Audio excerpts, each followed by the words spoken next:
Hello students, now we shall look into energy plantation. So what is a simple energy plantation? In simple terms, we grow trees.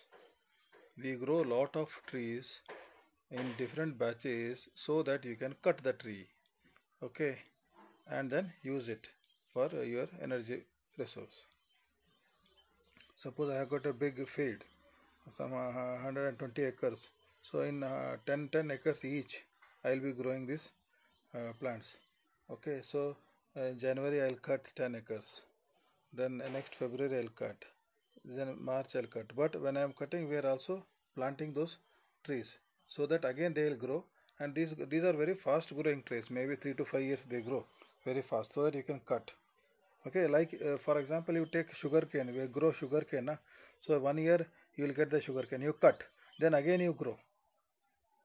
So instead of sugar cane, I'm talking about trees now. So energy plantation is a process of producing energy. Currently, fossil fuels such as oil, coal, and gas represent a primary energy source of the world. 90% of the total use, okay, energy 400 exajoules per year. What you are using, 90% is this fossil fuels. But it is anticipated that another 50 years, this all will get exhausted. Not only that, it is causing environmental damages such as global warming and acid rain due to the pollution. So now we are trying to shift from the reduce this 90% on fossil fuels by going for renewable energy sources such as solar energy, wind energy, biomass energy also. Biomass also is a renewable energy because we can keep on growing it. So today, if you look at today, 10%, 10 to 15% is supplied energy is supplied by biomass. That is mainly primarily because of wood being used burnt by the villagers for cooking. So energy plantation means growing select species of trees and shrubs which are harvestable in a comparatively shorter time and specifically meant for fuel. Their fuel wood may be used either directly in wood burning stoves or boilers or processed into methanol, ethanol and producer gas. Either it can be directly burnt, combustion, direct combustion, incineration, or can be converted into a thermochemical and biochemical methods to produce methanol, ethanol or producer gas. These plantations help provide wood either for cooking in homes or for industrial use so as to satisfy local energy needs in a decentralized manner. See, please understand this country is a big country and you cannot produce power in some part and send it to the another part like north and send it to south because a lot of losses will be there in the transmission and distribution. That is what decentralized means. We can grow this energy plantation in each villages, each town, so that the energy needs of the village or town is taken care by this energy plantation. The energy plantations provide almost inexhaustible renewable sources with a total time constant of 3 to 9 years only for each cycle. Means within 3 to minimum is 3-4 years only it will grow. You can cut. Which are essentially local and independent of unreliable and finite sources of fuel. See, we all know that most of the 80% of the oil imported is by India, used by India is imported. Even coal is imported. So we are not energy independent country. We are an energy dependent country, and our energy security is at stake. Okay. The attractive features of energy plantations are the calorific value or heat content of the wood is similar to the coal.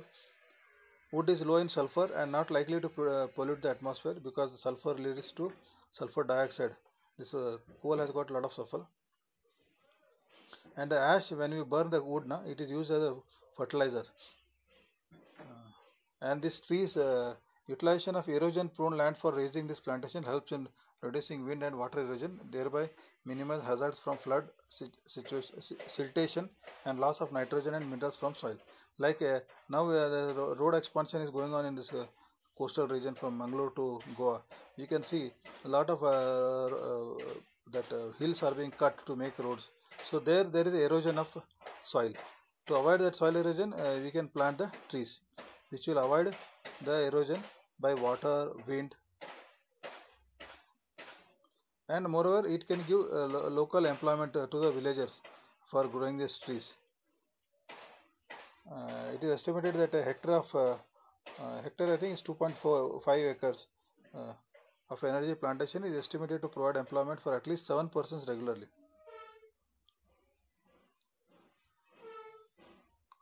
It has got added advantages like oils we can produce, organic compounds, fruits, edible leaves, forage for livestock, etc. Energy plantation is the practice of planting trees purely for their use as a fuel. This is very important.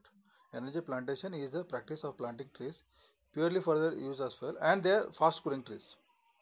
Terrestrial biomass, that is wood plants, have been used since long to generate fire for cooking and other purpose.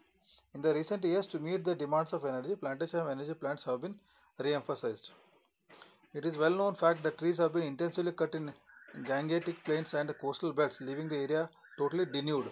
You know that earlier, if you look back at Goa and this coastal region 50 years back and today, lot of forest cover is gone because it is cut for the name of development. Fuel wood for plants uh,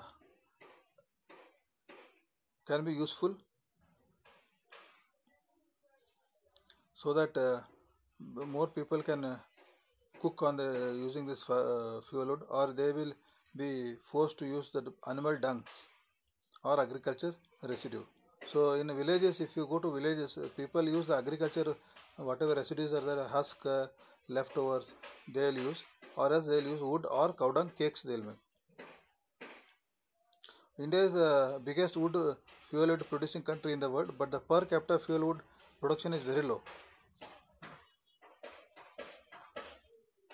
And our almost 1 kg of wood is used per person per year for per day as a fuel. So the advantage of energy plantation are storage, economics, air pollution, ash, ecological conditions, CO2 balance of the earth. So because we are using this energy plantation, we are not using fossil fuels. So pollution of CO2 is not there. Then ecological condition improves, air pollution reduces. Then economics, local economics improves. Okay, and ecological conditions also improve. Thank you.